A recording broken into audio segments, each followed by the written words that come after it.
Yo. Yeah, man, I almost choked on popcorn. Yo, what's up? It's John and I'm back. I'm fucking not really tired. Feeling good from kratom and wine and fucking weed. I'm just gonna be pumping out content tonight, I guess. Eating some hot cheddar popcorn. True gosh. But I'm gonna talk a little bit about my history with kratom and 7-0. I actually tried kratom for the first time a very long time ago. 2006. I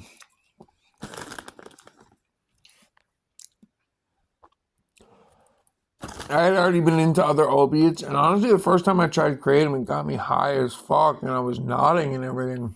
I did 10 grams of tea the first time I did it.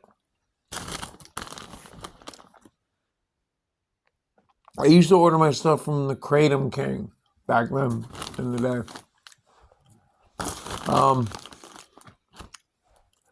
So I have a long history with kratom.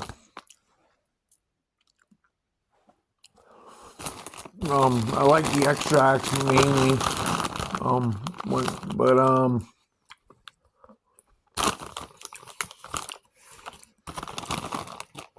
I always used kratom as something to lean on when I was trying to quit doing heroin and everything. And it finally stuck this last time. And I know people keep saying 7-0 isn't weed, isn't kratom. But guess what? It fucking is. Your liver it's a metabolite of kratom. Your liver metabolizes metragenine into 7-hydroxymetragenine. Kratom would not have its effect if it weren't for 7-hydroxymetragenine. So yes, it's partially related. Yes, this is a synthetic version of a plant, but so is any pharmaceutical. A pharmaceutical is a synthetic version of a plant. 7-0 is just a much more efficient way of taking kratom. As long as 7-0 remains available, I'll never go back to regular kratom. 7-0 is a godsend for opiate addicts who are trying to do something safer.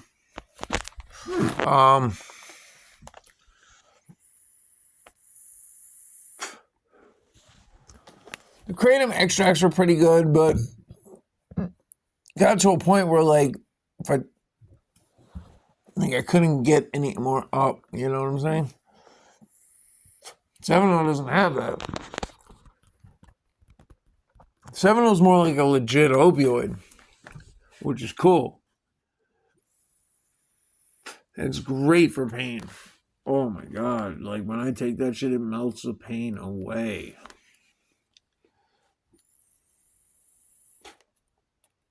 I'm just relaxed and anxiety free and chilling. So what if I'm dependent on it? I'm just as dependent on 7-0 as I was on kratom. I don't think the withdrawals are that much worse. They're a little worse. But I've been through serious withdrawals. I've been through fentanyl withdrawals. I've been through Suboxone withdrawals. I've been through painkiller withdrawals like Roxy's, Oxycontin 80s, Dilaudid. I've done them all, man. I've been an opiate addict for fucking over 20 years. I'm 38 years old. From Long Island, New York. Smithtown. Suffolk County. Represent. Dopetown, USA. Yeah, we got a drug problem on Long Island, yo, for real. Yeah, I try to turn my friends who are still on fentanyl onto 7-0, but they're so fucking stubborn. It saved my life. I'm still alive because of kratom and 7-0. I was on Suboxone for a little while, but it didn't work out for me. I'd much rather be on 7-0 than Suboxone. It just is what it is. Suboxone, I don't know. It's weird. It just doesn't work. It's like you don't crave opiates, but you're not high. It's fucking weird. It can only get you high in the beginning. And I've never tried methadone. And I'm scared to get on that shit because, like, it's for life. Like, I have a chance of getting off 7 I have no chance of getting off methadone, man. I'm a pussy when it comes to withdrawals. That's why I've had a habit for 20 years. The only time I didn't have a habit was when I was in prison. And I kicked that shit in the county jail before I got to prison always. So by the time I got to prison, I didn't have an opiate habit anymore. And I didn't get one when I was in prison. I was scared to, because I knew I wouldn't be on point. I didn't want to get in debt with people.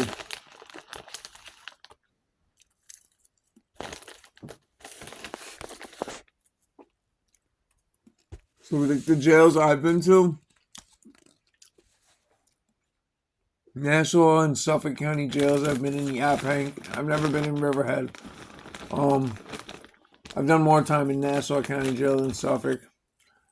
I've been in New York State prisons. I've been in Clinton Max, Bear Hill, Green, Upstate Box. Upstate is like a supermax. Solitary confinement. I did 18 months in the box for bashing a dude in the face with a mop wringer. I told the story on my other YouTube channel. I was backed into a corner with a guy with a fucking shank.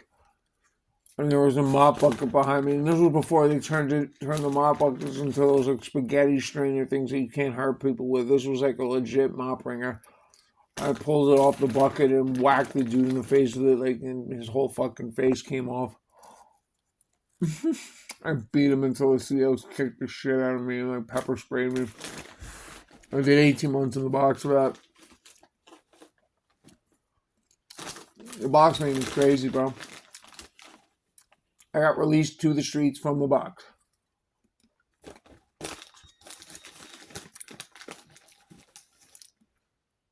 I only did 3 years in prison.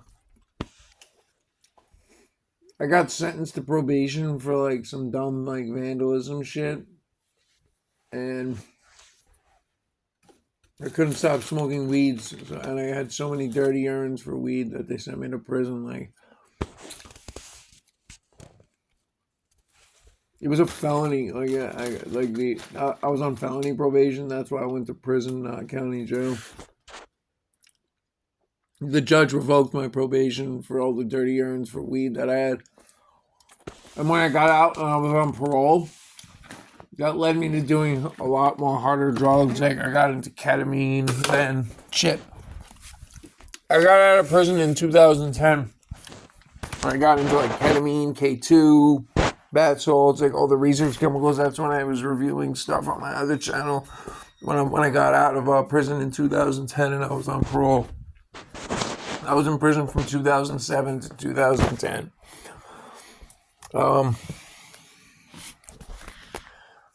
Prison was a rough experience for me. I'm not cut out for that shit. But I always defend myself. I always stand up for myself. Never back down from a fight. I lost most of the fights I got into in prison. I'm not the best with these hands, but I got heart, and I always stand up for myself. I don't care if I lose.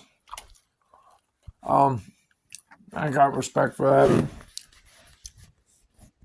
I'm not a gang member or anything, man. I'm just a fucking drug addict who does dumb shit.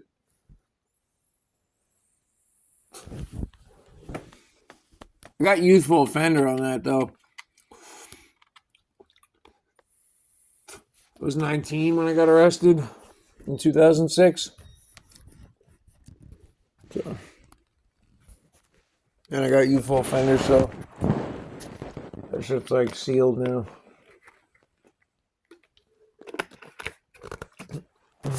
And I never got arrested again until May of 2022 when I caught that DWI, but I didn't do jail time over that.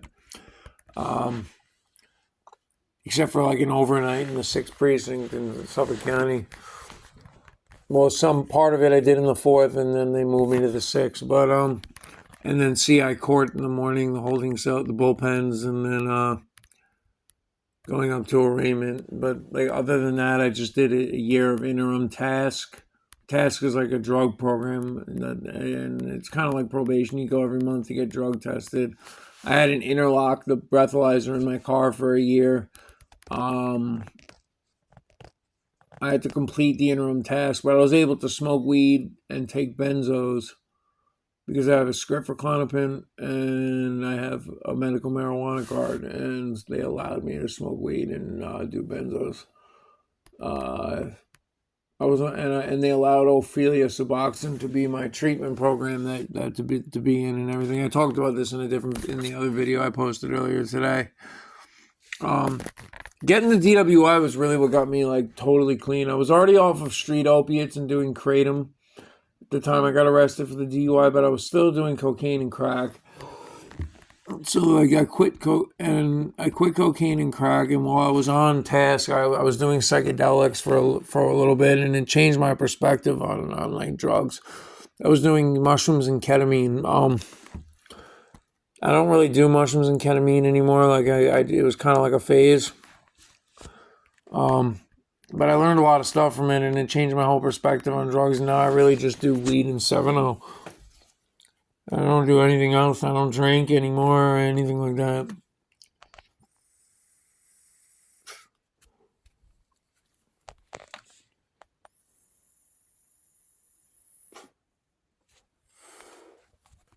Yeah. But my history with kratom goes a long time. I used it on and off for years. I'm glad they can't. I was waiting for them to come out with something like 7-0. I used to search on the research chemical forums for like synthetic kratom and stuff like that.